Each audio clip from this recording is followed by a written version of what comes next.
Some filmmakers think industry standards are killing creativity, and I am here to tell you that why that's not only wrong, but it's also financially self-sabotaging. This video is coming based off a common thread from fellow YouTuber Jonathan Paltry, who has made solid video on the FX3 and still being one of the best cameras in the last 4 years. Naturally, this sparked a lot of pushback. Some have said no one cares what a camera DP has, but the more important thing was that part that I saw a lot of was the fact that we need to move away from industry standards and let creatives create.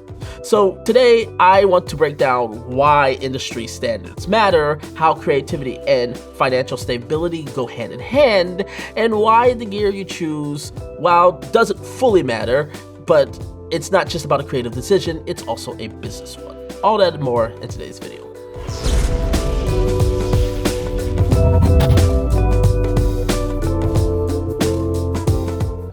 What's good, everybody? James Jackson here, back again with another video. If you're new here, I do tips, tricks, news, and reviews for the film and video making industry. If this is content that you like, definitely make sure to hit that subscribe button and hit that bell so you can stay up to date on all the content going forth. And also, if you are interested in supporting the channel, we do have memberships where there's exclusive content, so check that out. All right, quick backstory. Jonathan Paltry, who is a fellow YouTuber that I really admire, but made a video specifically on the FX3 that why it remains so popular. I, for one, mostly agree for one of the things he said, and I even made my own video on the FX3. Link in the description down below. But even my own comments got an interesting response. This one replier basically said, no one really asks a good DP what cameras they have. They just hire them based off their work. Just because the industry uses the FX3 more doesn't mean it's better. He continues on saying, and a lot of filmmakers aren't working in this industry to work for other people. We are working to make our own films. I'm going to go with the camera that makes me want to shoot as well as looks really good. I'm not picking a camera because it's easier for an agency to edit, end quote. And that's where I want things to sort of unpack. First off, I completely understand the feeling many people have that Sony cameras kind of get praises while having many of either the same features or quite frankly, the same flaws as their competitors. I've been critical of Sony for over the years, especially you know this if you've been a subscriber or follower of my channel for quite some time. But the truth is, today's cameras are so good across the board that there are no losers. The winners are just harder to pick. Image quality, for example, is in my personal opinion a depreciating spec. Whether you prefer Sony's look or another brand's color science, it's so much easier than ever to match one to another with just a few clicks in post. Even color grading workflows have democratized what used to be an exclusive high-end system. With DaVinci Resolve, for example, you can replicate the look of an Alexa or a Red or a Blackmagic or even mirrorless cameras that you want with the right color grading technique or even with plugins like Cinematography from Filmmaking. So if you're still saying this camera isn't good enough for professional work, the hard truth is the problem isn't the camera, it's you. But that doesn't mean every camera is equal in every situation.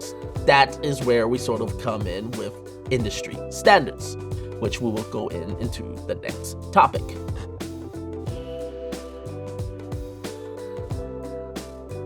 Now, when someone says, I don't want to work with other people's projects, I get the sentiments. I run my own production company and I do my own projects as well. But financially speaking, most filmmakers have to work on other people's projects. Hollywood doesn't exist on other people's working solo. So if you're a DP and you're not the writer or the director or the producers, well, your job is going to be bringing someone else's vision to life. That means adapting their workflow, budgets, and expectations. Industry standard gear provides common ground, it speeds up the process, it keeps costs down, and in this industry, we all know time is money.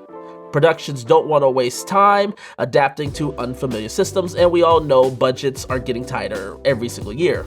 So when someone says, I'm not picking a camera to make it easier for agencies, you know, that's your prerogative. But don't be shocked when that agency stops calling you. Being easy to work with is part of being a professional. If you're freelancing or you're running a B2B production company, your job is to make life easier for your clients. Happy clients means returning business. Returning business means bills are paid and your creative freedom gets to go on forever. And let's be real, if you want creative freedom, you have to earn it. You don't just start off turning down work because it doesn't fit your perfect vision. You build trust, you build relationships, and then you earn the right to be selective. Now, of course, you don't have to own the camera you don't like. If a specific camera is called upon, you always can rent it. However, this is another benefit of owning a industry standard gear like the Sony FX3, and that is because of rentals.